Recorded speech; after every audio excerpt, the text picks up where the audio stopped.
problems at home and abroad, the international scene does give cause for concern. The violence in the Middle East gives rise to fears of a new Middle East war. Make no mistake about the origins of this. Terror group Hamas sent rockets deep into Israel. At least 3 missiles were also fired from Lebanon. What were the Israeli air and ground forces meant to do? But needless to say, at the centre of all of this is the inept and incompetent President of the United States of America. The Israeli Prime Minister Netanyahu has been pretty straightforward. He said the ground attack on Gaza will continue if Hamas maintains its rocket fire. Not to be messed around with, Netanyahu said, and I quote, "We're doing this and we'll continue to do so. The final word has not been said, and this operation will continue as long as necessary in order to restore calm and security to the state of Israel," unquote. There are political overtones to all of this. On the one hand, Hamas increasingly is unpopular amongst Palestinians, and Netanyahu potentially heading into a 5th election. But Biden is the problem. As the former Obama administration State Department official Bruen said, quote, "Biden came into office and tried to put the Israel issue on the back burner. Biden hopes that it'll go away, that his advisors can handle it. When America chooses to focus," he said, "on internal issues, it leads, unfortunately, to an exacerbation of the challenges when America is not paying attention at the highest levels of government to what's happening in the world," unquote. Well, all of that is true, but how on earth could a 78-year-old in cognitive decline comprehend, let alone address these issues? Can you imagine this bloke in dialogue with world leaders?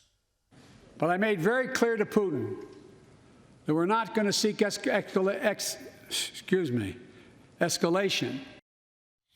Oh, God, look, it's far worse than all of this. Hamas have launched more than 1,000 rockets and missiles from Gaza, targeting Israeli civilians. It is the most violent escalation between the two sides since 2014. Lefties will, of course, condemn Israel for its self-defence. The pretext for the Hamas attack relates to concerns about mosques on the Temple Mount and a rather complex East Jerusalem property dispute. But the real reason is that Hamas and its allies are testing Biden to see what concessions might be achievable under weak American leadership.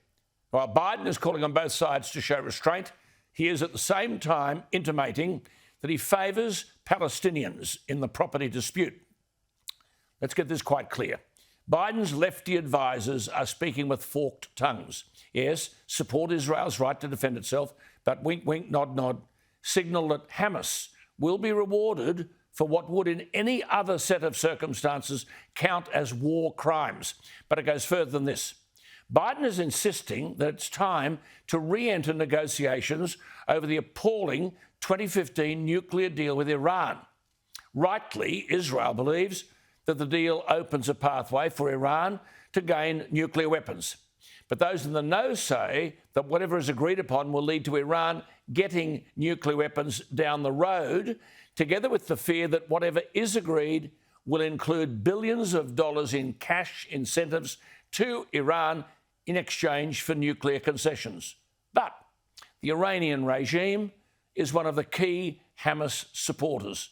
So basically, the Biden administration is on the edge of indirectly providing funds to Hamas, using Iran as the money laundering mechanism.